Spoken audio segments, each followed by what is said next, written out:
lot of obstacles to payers using these value assessment frameworks for decision making. And it's one of those issues that I'm grappling with in my day-to-day work with my clients. I think one of the biggest obstacles is either not having enough information or not having the right kind of information. When you think about what an ideal scenario might look like, you're a payer, you need value assessment information. Ideally, you would want to have that information for every healthcare service that you are making decisions about. You would want it to be relevant to your population. And ideally, you'd want it to be coming from more than one source so that you could kind of triage information and look at it from multiple angles. We don't have that. So first of all, there's rarely value assessments for non-drug health services. So right off the bat, that's 80 to 85% of the healthcare dollar that we don't have value assessment information for. We do have value assessment information for some drugs, but we don't have it for most drugs. And then even when you do have it for a drug, you often only have one value assessment. You don't have multiple sources of information. So there's an overall lack of value assessment information for the healthcare system broadly.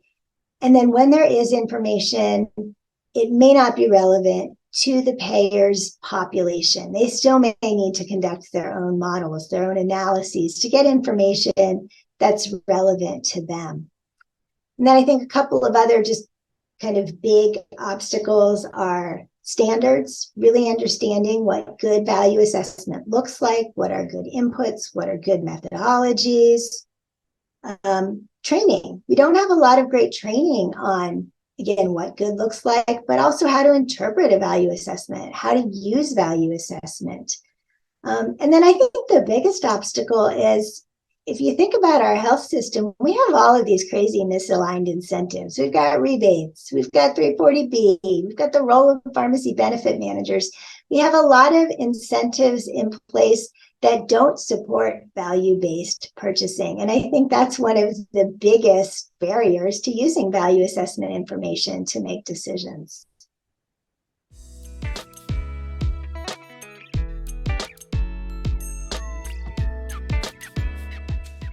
Yeah, that's a great question.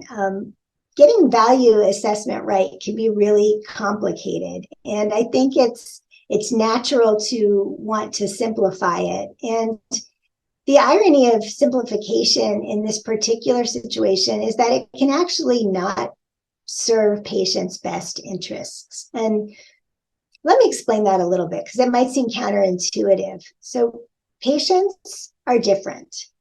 If you have two patients and they're both taking the same treatment, they may respond to that treatment differently. And so if you're thinking about the value of that treatment to each of those patients, it's going to be a different value to each patient.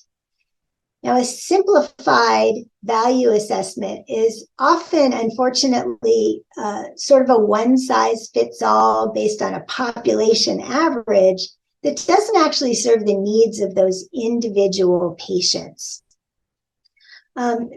So for people who are interested in this, I'm actually going to be doing a session at the ISPOR meeting in 2023 talking about this. And I would also encourage you to read a paper that I co-wrote with Elizabeth Bilt, which is called The Myth of Average, Why Individual Patients Differ. And I think that provides some real insights into the potential danger of simplifying value assessments to the point where they're not serving patients' best interests.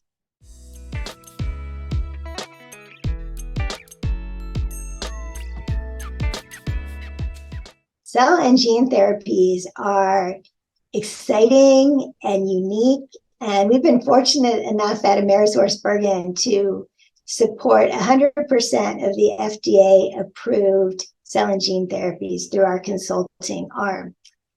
Now, one of the biggest opportunities or challenges with cell and gene therapies is you have a one-time upfront payment and a lifetime of potential benefit. And some people look at that and think that it's a value assessment challenge, But it's actually a payment challenge, and we need alternative payment models to address that challenge, which is something that we do a lot here at AmerisourceBergen.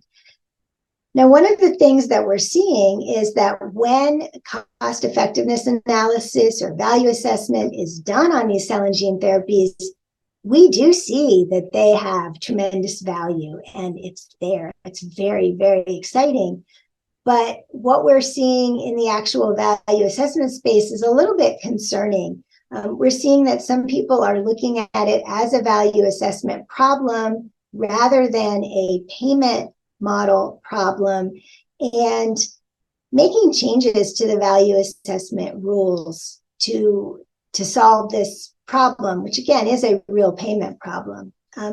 Specifically what I'm thinking of, and this has been the most concerning example to me, the Institute for Clinical and Economic Review, ICER, has a modified framework to assess the value of cell and gene therapies, and it was created with multi-stakeholder involvement and comment process back in 2019. In December of 2022, ICER changed its adaptations for valuing cures, and it did this without announcing the change, without stakeholder involvement. And that's, in my opinion, not the right way to be making these changes. It's important to bring transparency, to involve stakeholders in the process. And what's happening with this new approach that ICER is using is ICER is arbitrarily capping the potential value of the cell and gene therapies. And while in the short run, that might seem like, oh, this solves our payment problem, this is the solution.